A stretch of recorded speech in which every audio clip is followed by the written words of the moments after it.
Right now, in every garden center in America, in the United Kingdom, in Canada, in Australia, there is a wall of bottles. Liquid tomato feed, liquid plant food, concentrated fertilizer for flowering plants, specialist feeds for roses, for citrus, for vegetables, different labels, different colors, different prices, between $8 and $15 a bottle, used every 1 to 2 weeks through the growing season. Over a full growing season, a household with a vegetable garden spends between $50 and $150 on liquid plant feed. Over 10 years, that is up to $1,500 on bottles of liquid that your grandfather never bought once in his life. Not because his plants were hungry, because he had something growing in a corner of his garden that produced the same nutrients, richer in potassium than anything on that wall of bottles, for free every 6 weeks from a plant he had put in the ground once and never replanted. That plant has a name your great-grandparents would have recognized immediately. The ancient Greeks called it symphytum, from the word sympho, meaning to make grow together. Medieval farmers called it knitbone. Victorian smallholders called it wonderwort. Today, the garden industry calls it a weed because it grows without buying anything and it gives without selling anything. And those two facts make it the most threatening plant in any garden to the people who sell you bottles every spring. After the video 1, some of you might have questions like what feeds the plants during the growing season? The ash covers the soil before planting, but what do I give my tomatoes in July when they're fruiting and need potassium most? This is that answer. A plant, a specific plant, from a specific strain, developed by a specific man working on 3/4 of an acre of rented land in Essex, England, for £10 a year. A man who spent his life documenting what this plant could do, whose work was almost destroyed by the very people who should have preserved it, and who, because of one other man who refused to let it disappear, survived long enough for you to plant it this season.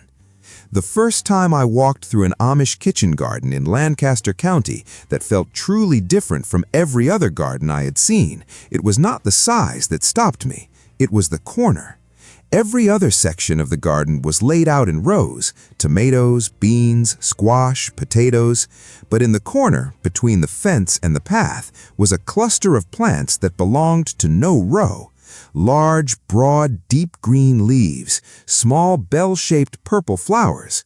The plants grew thick and tall, almost to shoulder height, crowding each other in a patch no bigger than 6 feet across. I asked what they were growing there. The woman tending the garden did not look up. She said they were not growing it. She said it had always been there. She said her mother put it in. Her grandmother used it before that. I asked what she used it for. She walked to the patch, cut a handful of the large leaves with a small knife, and carried them to a wooden barrel standing against the fence. The barrel had a cloth cover held down with a stone. She lifted the cloth. Inside was a dark liquid, almost black, with a sharp, earthy smell. She dropped the leaves in, replaced the cloth, and walked back to her row of tomatoes. She said she fed it to everything that needed to fruit. That barrel, that liquid, that plant, this entire video. The plant is Comfrey, Symphythium X aplandicum, Russian comfrey specifically, in a strain called Bocking 14. And what I am about to tell you about it is documented by one of the most rigorous plant research programs in British horticultural history, a program that started on 3/4 of an acre of rented land in 1954 because one man was determined that this knowledge would not disappear the way it had almost disappeared once before. Let me start with what the plant actually does. Comfrey is a deep-rooted perennial. Its roots go down 6 feet or more, deeper than almost any vegetable you grow. At that depth, it reaches mineral deposits that your shallow-rooted plants cannot access. It draws those minerals up through its root system and concentrates them in its leaves: calcium, phosphorus, potassium, iron. When you cut those leaves and let them decompose in water, those concentrated minerals release into the liquid. What you have is a plant that is mining your subsoil and delivering the contents to the surface in a form your plants can absorb immediately. The Henry Doubleday Research Association, the HDRA, analyzed the Bocking 14 strain of Russian Comfrey at their trial grounds in Bocking, Essex. Their documented findings: Bocking 14 contains 7.09% potash by dry weight. Comfrey has more than twice as much potassium as farm manure and 30% more than finished compost. The liquid feed produced from comfrey leaves has an NPK ratio of approximately 1.5 to 0.5 to 5.0, making it one of the richest homemade potassium sources documented in British horticultural research. Garden analysis of HDRA research data shows that Comfrey liquid feed outperforms most shop-bought tomato feeds on potassium content. The shop-bought feeds that cost $8 to $15 a bottle. The Comfrey liquid costs nothing because it comes from a plant that regrows within 6 weeks of every harvest, every growing season, for the lifetime of the plant, which, once established, is permanent. The nutrients are also more immediately bioavailable to plants than synthetic potassium sulfate in commercial feeds. Comfrey has already broken the minerals down. The bottle requires your soil biology to do that conversion first. The plant delivers what the root system already processed. Your grandfather's Comfrey patch was not tradition. It was applied chemistry refined over generations. Let me take you back to a specific year and a specific man. The year is 1810. The man is Henry Doubleday. He is a Quaker smallholder from Essex, England, the same Doubleday family that would eventually found one of the largest publishing houses in the world. But Henry never pursued the family business. He pursued a plant. In 1871, Doubleday obtained Russian comfrey seeds from Ukraine, where the plant had been cultivated as a fodder crop for decades. He began growing it on his small holding. He documented its deep root system, its extraordinary potassium content, its ability to produce enormous quantities of leaf biomass from poor soil with no external inputs. He spent the rest of his life promoting it as a solution to agricultural fertility, a plant that could, in his own words, feed the world without chemical input. He won a fellowship to the Royal Society for his work. He died relatively poor. And when he died, his surviving relatives burned his records. Not a corporation, not a government agency, his own family. Every document he had produced, every trial result, every observation, every year of work on that plant, destroyed. I want you to stay with that for a moment. A man who devoted his life to documenting a plant that could have changed how every smallholder in Britain and America fertilized their land, and the knowledge he produced was destroyed by the people closest to him, who did not understand what they were burning.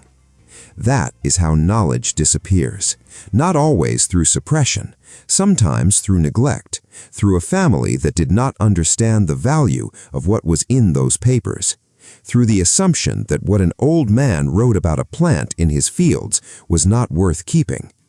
The knowledge survived only because Lawrence Hills existed. Lawrence Donegan Hills was a British horticulturist and freelance journalist born in 1911.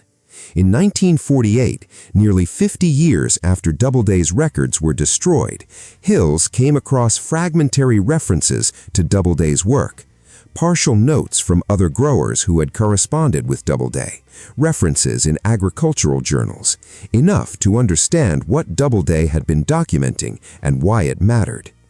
Hills began his own research from scratch. In 1953, he published a book called Russian Comfrey, the first comprehensive documentation of the plant's agricultural potential since Doubleday's work had been destroyed. In 1954, he rented 3/4 of an acre of ground in the village of Bocking, near Braintree in Essex. The annual rent was £10. On that ground, he set up the most comprehensive trial that had been conducted since Doubleday's records burned. He tested at least 21 different strains.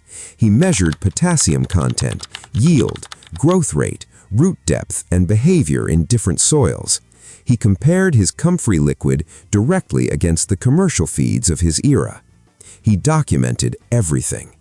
Strain 14 from Bocking produced the highest potassium content of any variety he tested. It was also, critically, sterile. It produced no viable seeds, meaning it would not spread beyond where you planted it. Hills named it Bocking 14. That's the strain in every reputable Comfrey supplier's catalog today. That's what the Amish woman in Lancaster County, Pennsylvania, has growing in the corner of her kitchen garden. In 1958, Hills created a membership organization to support his research. He named it after the man whose records had been burned, the Henry Doubleday Research Association. By the time Hills retired in 1986, it was the largest body of organic gardeners in the world. It operates today under the name Garden Organic and remains the UK's leading organic growing charity. Hills spent 36 years documenting what Doubleday had begun. The data exists. The trials are published. The NPK analysis of Bocking 14 is a matter of scientific record. And the garden industry spent those same 36 years building a wall of bottles. The global liquid plant fertilizer market is part of a broader synthetic fertilizer industry worth over $200 billion annually. The liquid feed segment specifically targets the home gardener who grows tomatoes and vegetables through the summer months, the exact person who would benefit most from a Comfrey patch. Every bottle of liquid tomato feed sold requires the gardener to come back. In 4 weeks, the bottle is gone. In 6 weeks, they need another. A feeding program for a small vegetable garden runs from May through September, 20 weeks, at 1 to 2 bottles per month.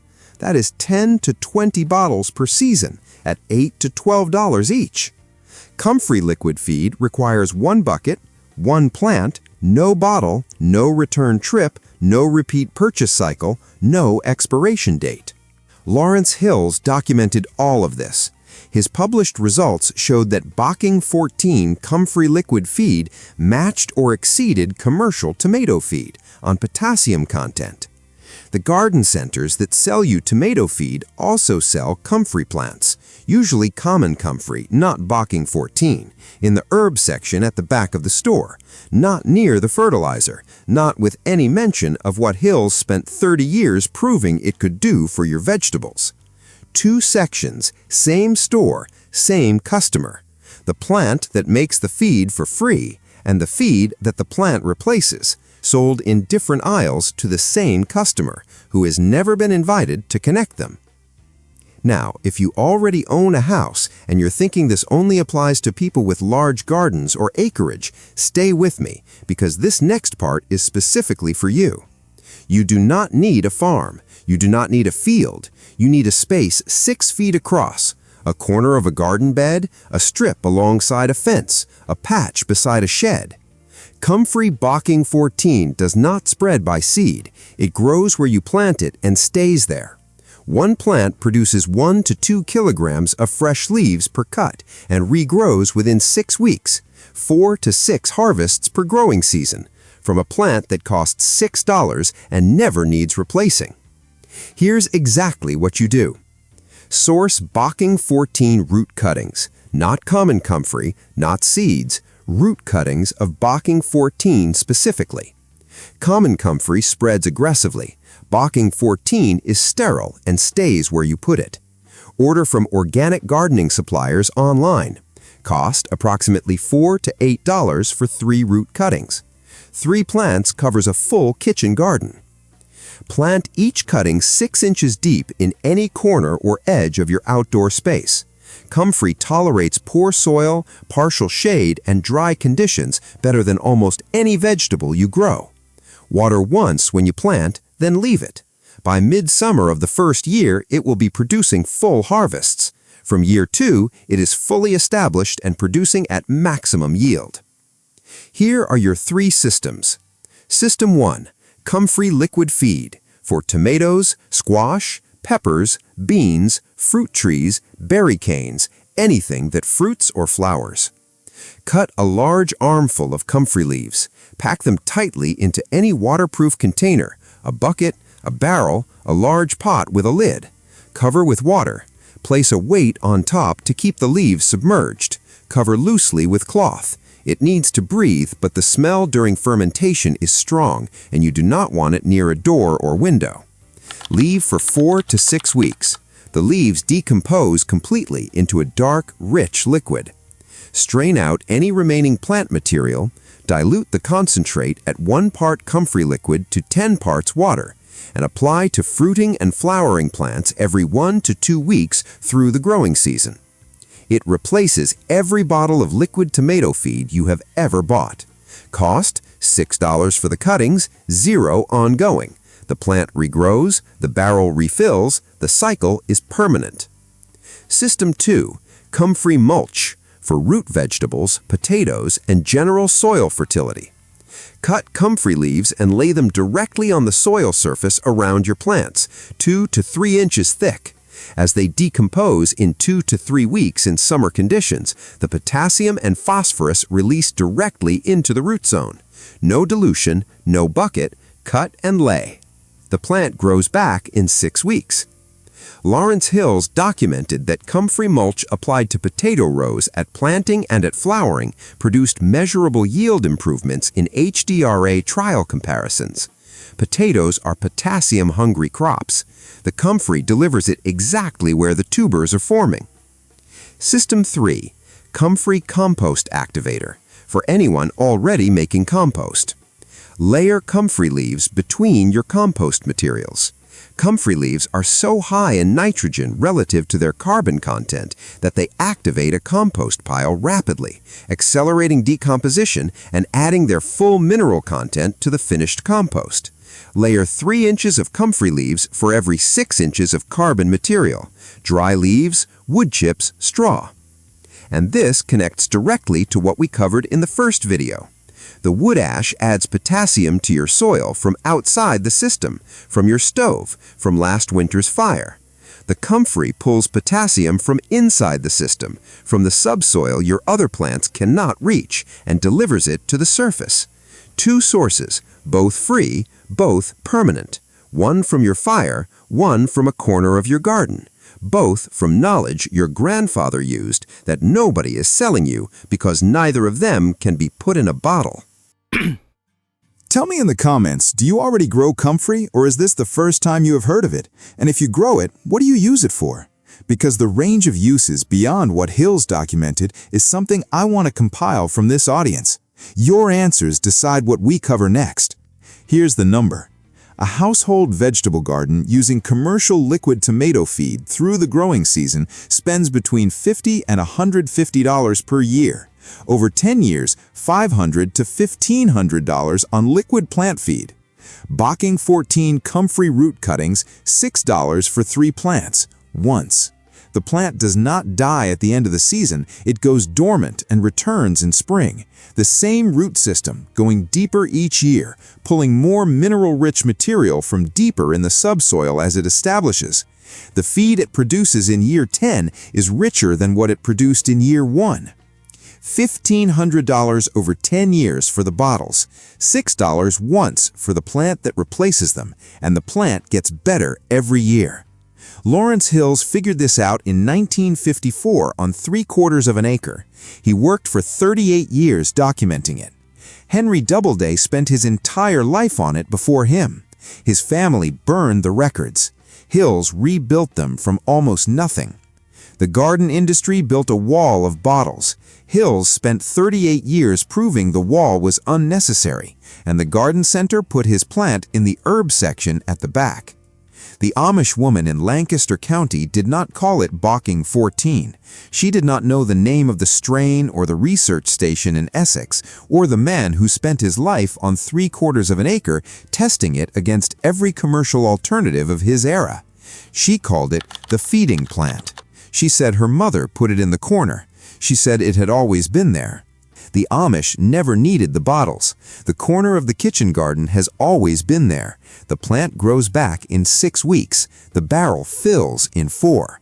One plant, $6, planted once, producing liquid fertilizer that outperforms commercial tomato feed on potassium for the rest of your gardening life. The knowledge was always yours.